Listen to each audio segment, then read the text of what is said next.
Well, good afternoon it is now. Good afternoon, everybody. If you've not watched part 1 yet, and I do apologise for doing this follow-up so soon, but there's quite a lot to get through, and I didn't want to... I had the opportunity, shall we say, to continue using Erico's studio while he is out and about, resting after his exertions. So I thought we would carry on with the next part of a look at Jerome Fox's decision with regard to Brendan Dassey back in 2010. And so let's just crack straight on. I say, if you've not seen part 1, you might want to go and watch. Hello, Siler. You might want to go back and watch the first part so that you're fully up to speed. But if you don't, it doesn't matter, because you'll pick up the gist of it. I don't know if it'll be in this part or the next part, but there's one very important and interesting aspect. Something that a lot of people ask is actually answered in this decision. So, as I say, so Judge Fox is obviously the appellate, is in charge of the appellate court, looking at Brendan's case. Obviously, Steve Drizzen, Laura Nyrider, they brought this appeal to Manitowoc. Judge Fox is listening and then gave his decision. So anyway, we got as far as Judge Fox talking about the May 13th phone call. Let's carry on then. So, to successful...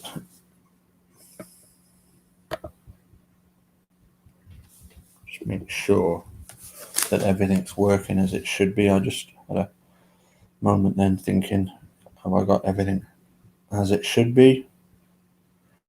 Let's just make sure. I have to do this to monitor. And just make sure that everything is going as it should do. Yeah, everything seems to be okay. Hi there, William. So moving on, as I say, into the second part of Judge Jerome Fox's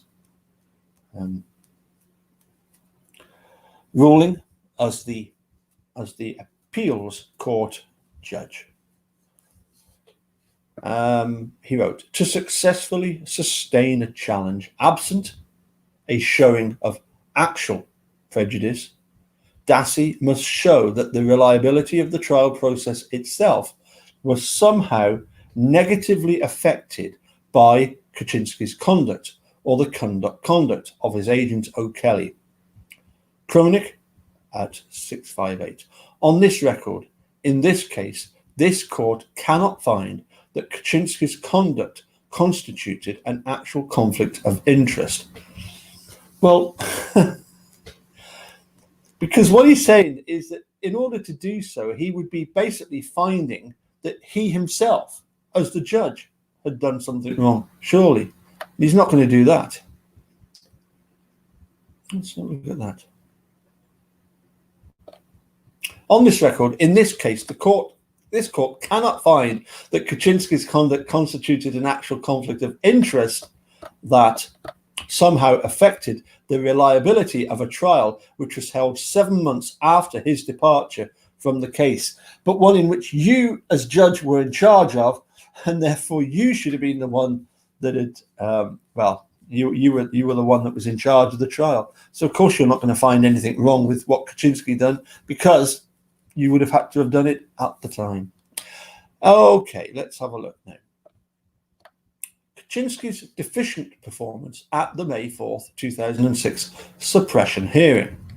Dassey also claims to be entitled to a new suppression hearing because Kaczynski's performance at the May 4th, 2006 hearing was inflected by his conflict of interest, and this deficient performance unfairly prejudiced his offence. As proof of this claimed deficient performance, Dassey points to Kaczynski's failure to effectively cross-examine the state's witnesses, as well as his concession that there were no Miranda issues concerning Dassey's March 1st, 2006 statement to investigators Bert and Ernie. Kaczynski filed on April 19th, 2006, a motion to suppress the use of any statements made by Dassey to law enforcement agents on February 27th, 2006 and March 1st, 2006.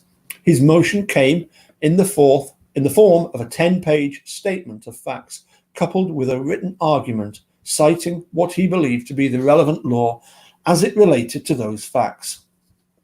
The state responded with a memorandum of law setting forth its position on the legal issues it believed were implicated in the suppression hearing.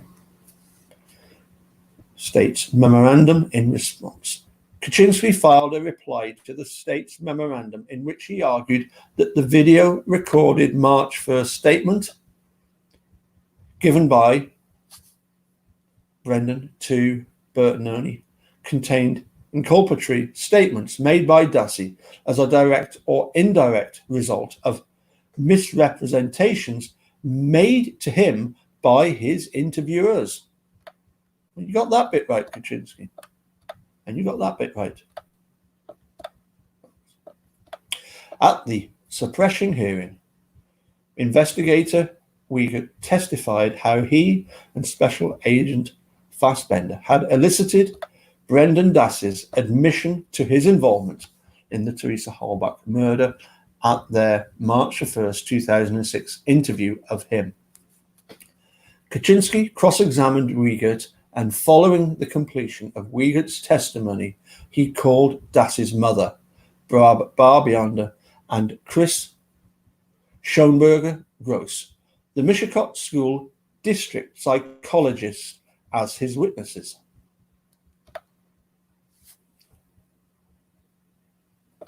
In his brief, Dassey criticizes Kaczynski by accusing him of a conflict of interest at the suppression hearing, which compromised his ability to faithfully proceed on his client's behalf. He also scores Kaczynski for failing to call a police interrogation expert and doing a poor job of cross-examining investigator Wiegert. Lastly, he faults Kaczynski for conceding that the Miranda warnings were not an issue by stipulating to that fact at the outset of the hearing. According to Dassey, Kaczynski's failure to argue that the March 1st statement should be suppressed for its violation of Miranda guidelines is, in and of itself, an example of his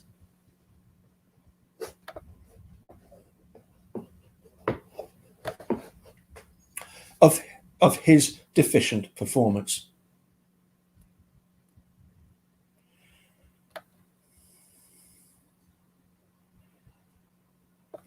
On May 12, 2006, this court issued findings of fact and conclusions of law, finding that the state had met its burden of showing by a preponderance of the evidence that the Dassey statements given to Wiegert and Fassbender on March 1st, 2006 were the product of Brendan Dassey's free and unconstrained will, reflecting deliberateness of choice. In short, they were voluntary statements. What a load of nonsense. But of course, this court issued findings, so he's not going to go back on it. This court has heard or seen nothing that was introduced at the Machner hearing or in the briefings which would cause it to recede from its May 12, 2000 decision.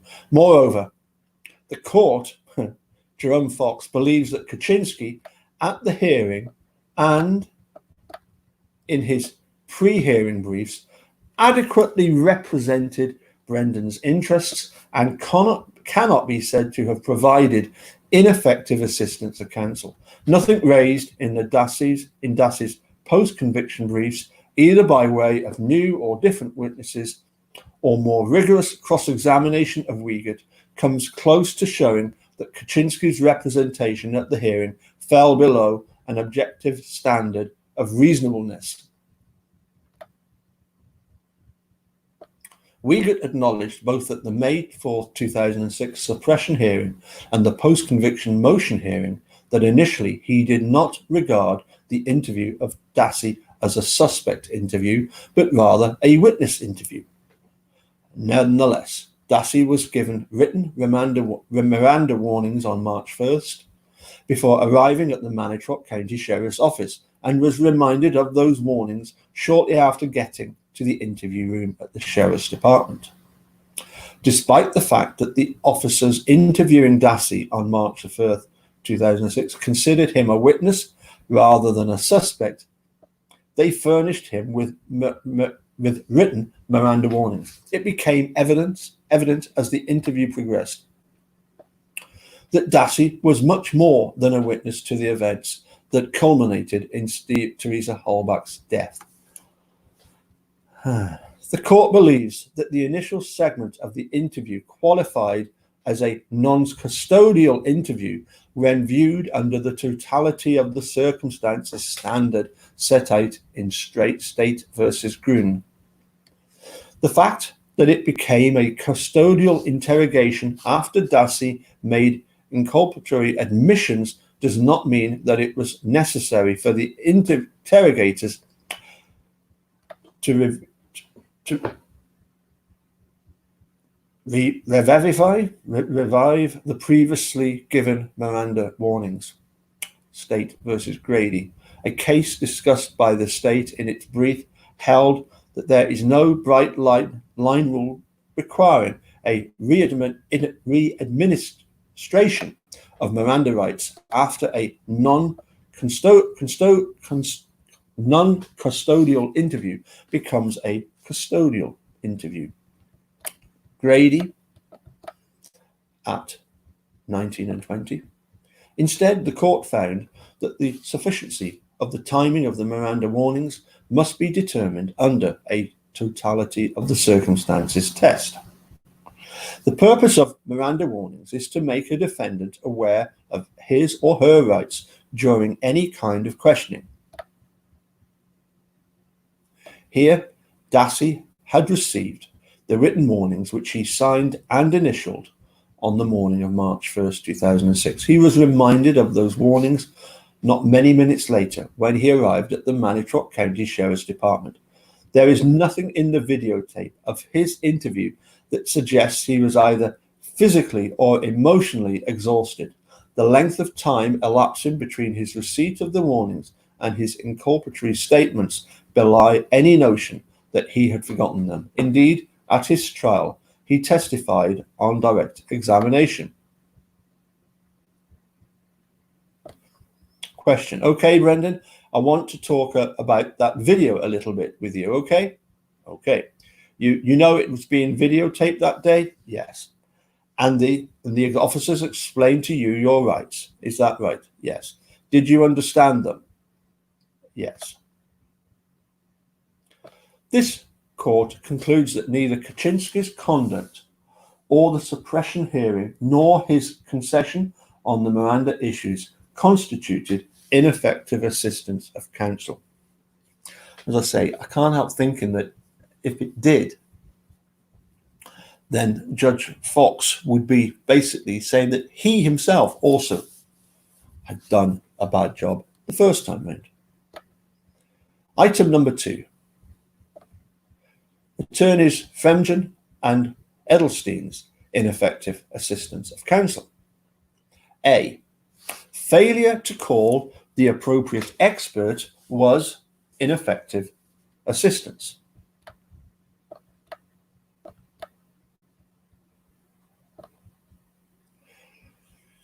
Dassey raises a number of instances in his post-conviction brief, which he contends show that Kaczynski's successor counsel, attorneys Mark Fremgen and Ray Edelstein ineffectively assisted him at and before his trial.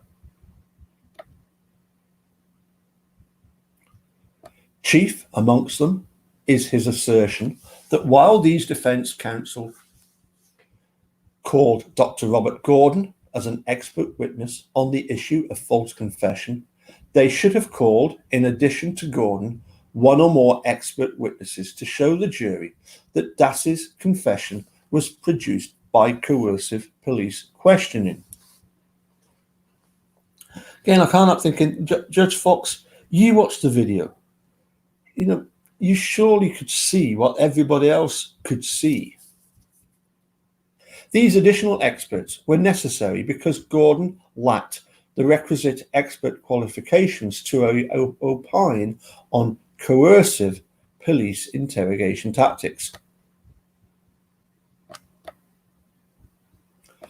Dassey's defence counsel elicited a substantial amount of testimony at the post-conviction motion hearing, attempting to show that Dassey's confession may have been a false confession. Well, I think we can put the confession was a false confession. So here we go. Dr. Richard Leo, an associate professor of law at the University of San Francisco, testified at length on behalf of the defendant. His area of professional expertise includes the social psychology of police interrogations and how unreliable confessions can be produced by coercive police interrogation tactics. In his direct examination testimony, Dr. Leo reviewed the statements Dassey had given to police, as well as his confession, and pointed out areas that he believed were examples of psychologically coercive interrogation tactics employed by the police who questioned Dassey. He said in looking at the videos in the case, he observed some psychologically coercive tactics being used by those who questioned Brendan Dassey.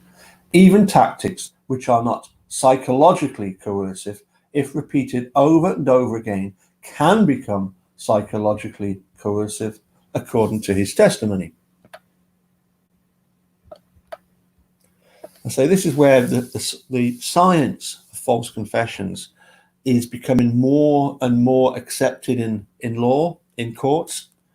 But as I say, in the case of Richard Leo, he himself has pointed out that opinions have changed towards an expert such as himself.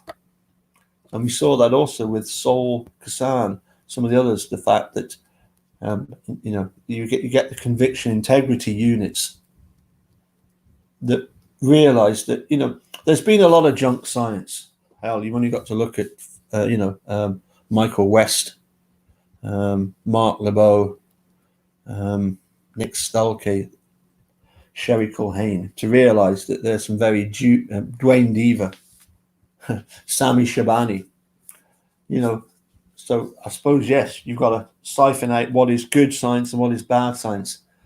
False confession science is definitely being proven to be good science. We only need to see the number of people wrongfully convicted that have given a false confession. Anyway, let's have a look at what Jerome Fox wrote about Professor Leo. He said, investigators Bert and Ernie provided Dassey with systemic inducements when they talked to him about interceding with the district attorney on his behalf or going to bat for him if he was honest with them. The defense claims that these inducements, couched as promises to help him out with law enforcement, the justice system, or his family, were tactics designed to undermine his will and get him to confess. Well, you're absolutely right there. According to Dr. Leo, the investigators repeatedly used what he referred to as the superior knowledge ploy, in which they pretended to know far more about what occurred than in fact they did. These and a number of other stratagems Dr. Leo said investigators used in questioning Dassey could have pushed him into implicating himself in a crime in which he was not involved. Under police questioning, Dassey was able to identify the fact that Teresa Holbach was shot in the left side of her head when questioned by the investigators, a fact the state believed tied him to the crime. Dr. Leo said this was not truly corroborative of his confession because the information about the headshot was supplied by the investigators and the side location was a fact that could be arrived at by a chance guess. When asked, and one can't help thinking that if he said the left side, they'd have said, are you sure? Are you sure it was the left side? They would have got him to change it.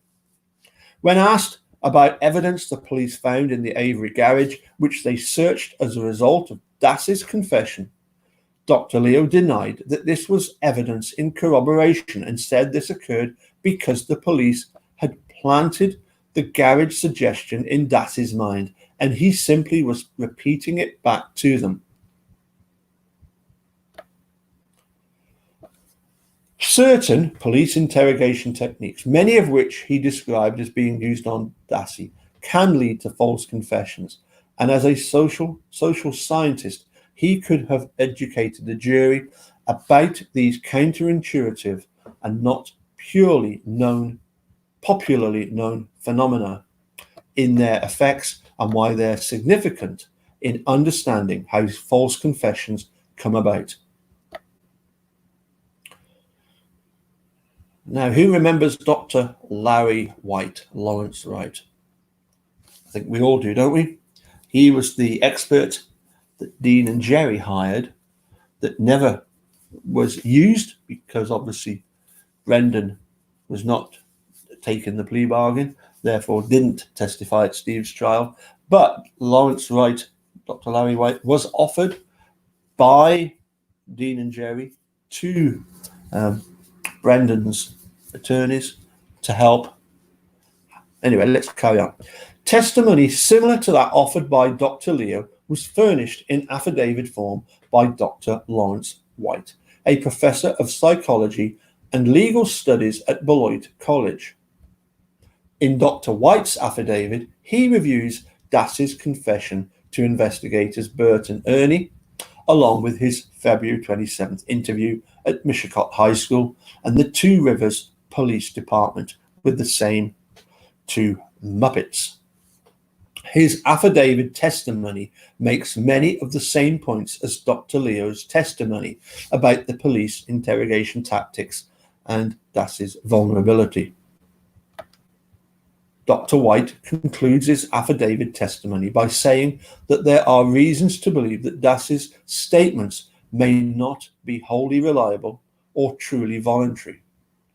Dr. White's affidavit was used as his direct examination at the post-conviction motion hearing, but he appeared personally and was subject to cross-examination by the state. On his cross-examination, he said he had received an email request from attorney Mark Fremgen to testify on the defendant's behalf at the Dassey trial. The Fremgen request concerned testimony Dr. White might give about the police interrogation tactics used on Dassey and how those techniques may have affected the reliability for voluntariness on the defendant's statements.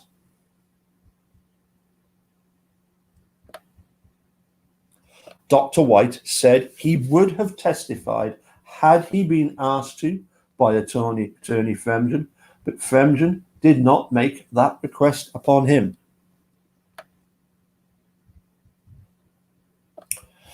Dassey contends that attorneys Fremgen and Edelstein rendered ineffective assistance of counsel by their failure to supplement Dr. Gordon's testimony on the personality factors which may make a suspect more suggestible or vulnerable to suggestion when being questioned by the police with an expert like Dr. Leo or Dr. White, who could testify about the psychology of interrogation, coercion, and false confessions. Dr. Leo testified that he thought the suggestibility expert, such as Dr. Gordon, could not adequately educate a jury on the social science research and phenomena of false confessions. Dassey believes that only through testimony from experts like Dr. White or Dr. Leo could the jury learn how contaminated was his March 1st confession. Under the circumstances of this case, Dassey argues that trial counsel's failure to call such an expert was manifestly unreasonable and constitutes deficient performance. In its brief, the state questions whether the type of testimony discussed by Dr. Leo or Dr. White would have been admissible in Wisconsin, since it might be opinion testimony which invades the fact-finding role of the jury by opining on the truthfulness of Dassey's statements. State versus Heseltine. The state also points to cases from other jurisdictions that have barred Dr. Leo's testimony as invading the province of the jury, citing two cases, one from Kansas and the other from Missouri. Yeah. Hide behind the jury. This court believes that both Dr. Leo and Dr. White would have qualified as expert witnesses at Dassey's trial, and in all likelihood some, and maybe much of their testimony, at least as they outlined it in the post-conviction motion, would have been admissible. State versus Wolstead. So as I say, that's good. That's good that Jerome Fox is acknowledging that fact. Of course, it didn't happen, but it's good that he's acknowledging. Okay, here's the kicker. With that said, the fact that the testimony may have been admissible and the trial counsel failed to procure it for trial does not mean that they acted deficiently. In State versus Van Buren, a case decided after the Dassey trial, the Court of Appeals faced a similar claim when post-conviction counsel challenged as ineffective assistance trial counsel's failure to offer evidence from a false confession expert at trial. The court concluded, given the dearth of published or unpublished cases in Wisconsin in which false confession expert testimony was introduced, it could not find that failing to offer that kind of testimony constituted ineffective assistance of counsel. At the time, this court granted defense counsel's motion to permit Dr. Gordon to testify. It noted that it was unable to find a reported or published Wisconsin case discussing the admissibility of false confession testimony. Even if the hearing in Van Buren is outdated or not applicable to Dassey, this court cannot and will not find that absence of testimony from a social scientist who could talk about the psychology of interrogation and confession constituted deficient performance by trial counsel. Attorney Edelstein explained at some length in the post-conviction motion hearing how trial counsel considered but rejected another expert who could have offered testimony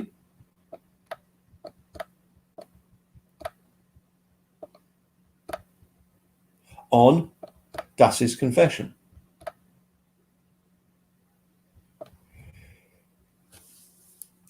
Referring to Dr. Gordon, he said, "We had an expert who we best believed was appropriate for the defense in this case." Later, he went on to muddy the waters with another expert, regardless of whether the state presented one. Sometimes, and can, I believe, in the eyes of jurors, look like a desperate attempt by an accused to turn it into a battle of the experts without focusing on both the facts and, most importantly, in this case, in the defense of Brendan, the humanization of Brendan as a young, easily manipulated individual. It is clear that Dassey's trial counsel made a strategic choice to use Dr. Gordon as their expert witness and not supplement him with another expert or other experts. They were also aware that the state was prepared to call Joseph Buckley an expert on the Reed method of interrogation if the defense produced its own interrogation expert. It was their considered opinion that the trial focus should be Dassey and his cognitive limitations and suggestibility, not interrogation techniques. The court finds that this not to be deficient performance, but a trial decision rationally based on the facts and the law. B. The state's trial testimony and Dassey's own trial testimony nullified anything additional defense experts could have said. Dassey's March 1st, 2006 videotaped confession was the centerpiece of the trial and the state's case against him. Our Supreme Court, in State versus Joe, adopted a rule requiring electronic recording of all questioning of a juvenile. And so I don't think Dassey was the first.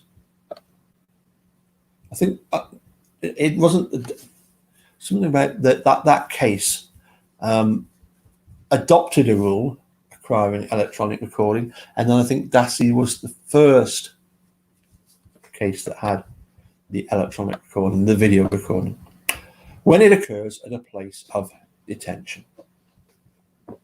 Here, the jury had the opportunity, as the finder of fact, to view the questioning of Brendan Dassey by investigators Burt and Ernie.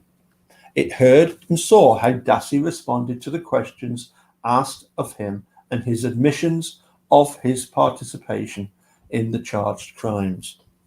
While his confession may have been the pivotal piece of evidence against Dassey, it was by no means the only testimony implicating him heard by the jury. Jurors had an opportunity to watch and listen to Dassey testify in his own defense at trial.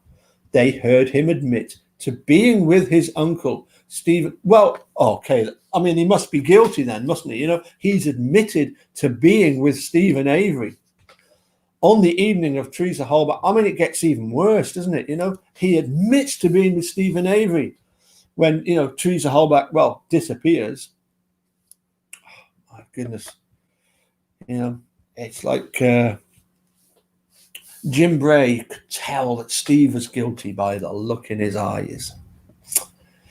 They heard him say he helped his uncle clean up a 3-foot by 3-foot stain on the garage floor with gas, paint thinner, and bleach.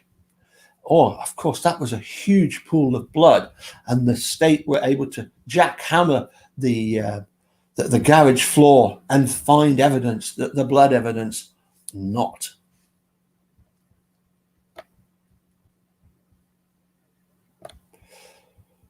Jurors heard his counsel ask Dassey, "Why did you tell those 2 investigators that you participated in killing and raping Teresa Halbach?" Well, I would object to that question. Why did you acquiesce to the investigators telling you that you took part in the killing and raping of Teresa Halbach? I don't know. You have no idea why you would say that? No.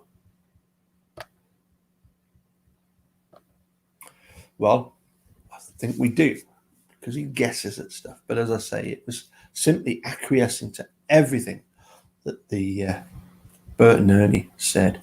Okay, anyway, carry on. When asked on cross-examination how he was able to tell Burt and Ernie so much detail about what happened to Teresa, he responded first by saying, "I don't know." And then, answering a follow-up question, said, "I could have got it out of books." Pressed on cross-examination about the name of the book he would have read that had events such as he described to the police, he said, "I believe it was called Kiss the Girls." The jurors had a chance to weigh Dassey's credibility based not only on his videotaped confession, but upon his testimony in open court. That testimony with its evasive answers to questions, frequent "I don't knows," and closing with what jurors may have felt was an outlandish explanation for the origin of the story he gave the police in his March 1st confession, gave them a first-hand opportunity to evaluate his credibility. I don't know that it was an outlandish explanation. Jurors also heard a much less equivocal Dassey in an audio interview played during the trial testimony of Marinette County Sheriff's Department Detective Anthony O'Neill. O'Neill and other Marinette County officers stopped a car in which Dassey was a passenger late in the morning of November the 6th. Marinette County Police had been asked to assist because Dassey's uncle, Stephen Avery, and other family members were staying on property owned by Stephen Avery's parents, Dassey's grandparents, in Marinette County. The Marinette police stopped a car registered to Stephen Avery, but occupied by his nephews, Brian and Brendan Dassey. They removed Brendan to another vehicle and questioned him extensively. The jury heard the aggressive and sometimes confrontational questioning of Dassey, during which he adamantly resisted any suggestion that he knew where Teresa Holbach went.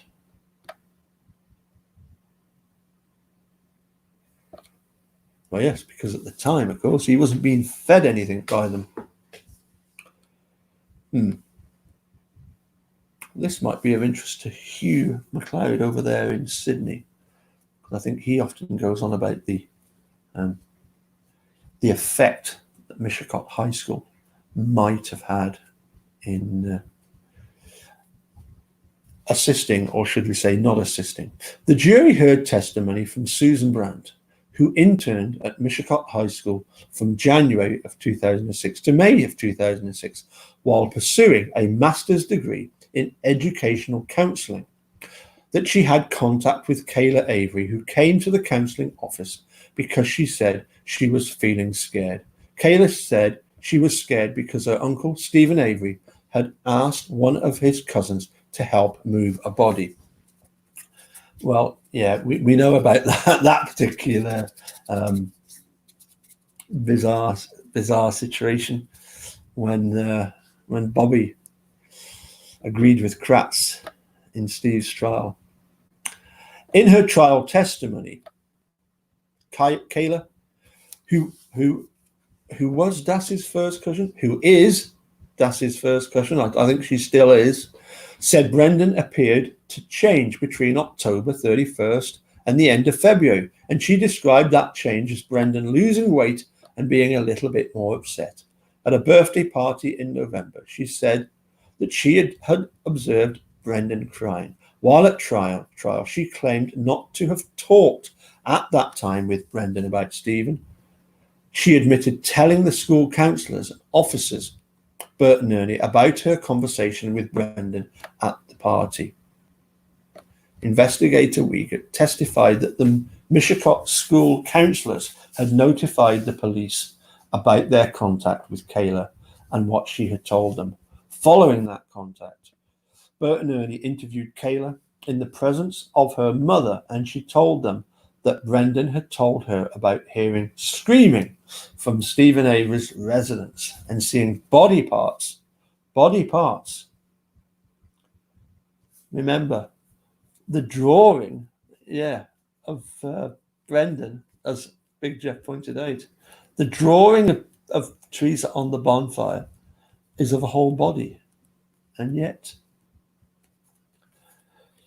we've got cut marks on bones and seeing body parts in the fire behind Stephen Avery's residence. Kayla also gave them a written statement.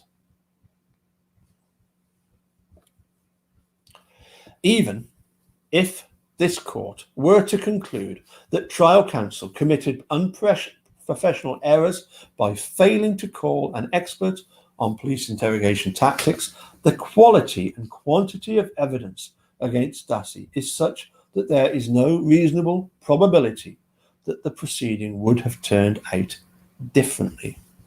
I think that's possibly a good place to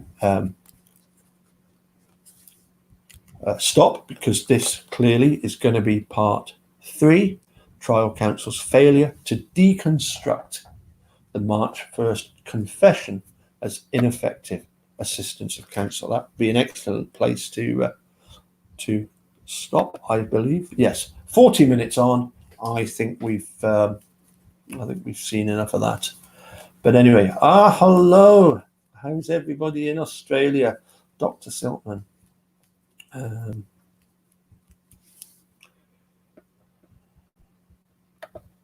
Let's just get rid of that.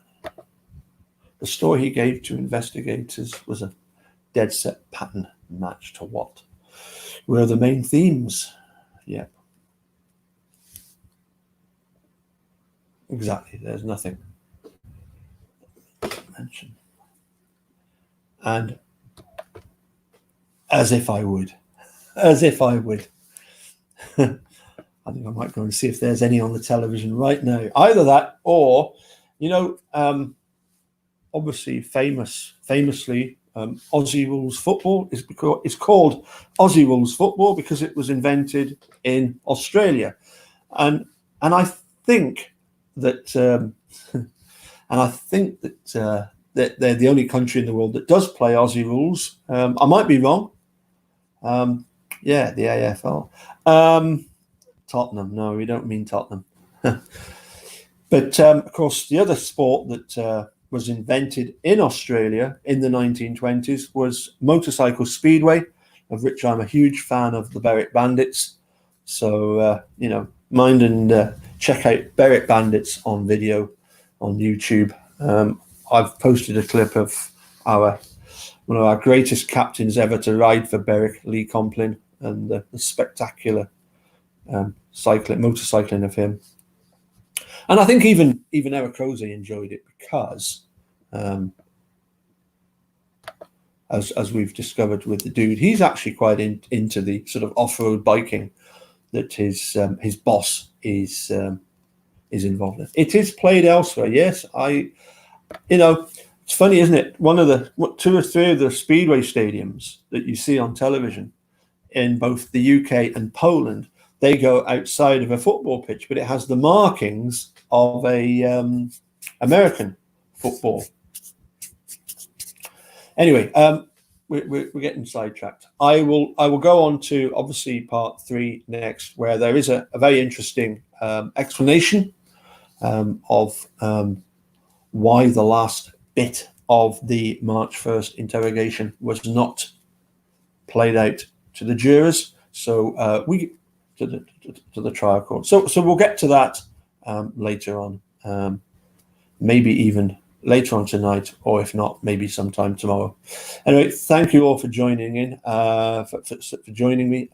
We'll catch you all again soon. On my way to see if I can find the dude's whiskey, because it's getting to mid-afternoon, so it'll be around here somewhere.